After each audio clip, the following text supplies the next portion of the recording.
Ne geçen yatı var, şirin şirin. Yağışın altında kalmıştı. Şöyle şurada. Acaba.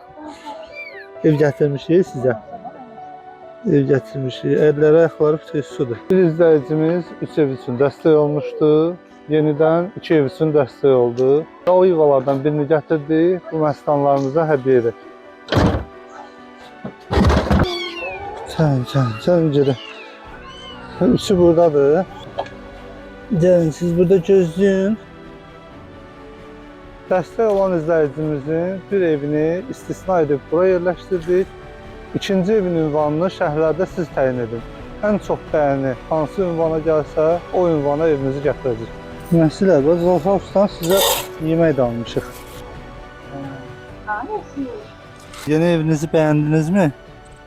İşiniz gücünüz yoktu, ağınıza almışsınız bir de buzadı bunu. İş görürsünüz güya.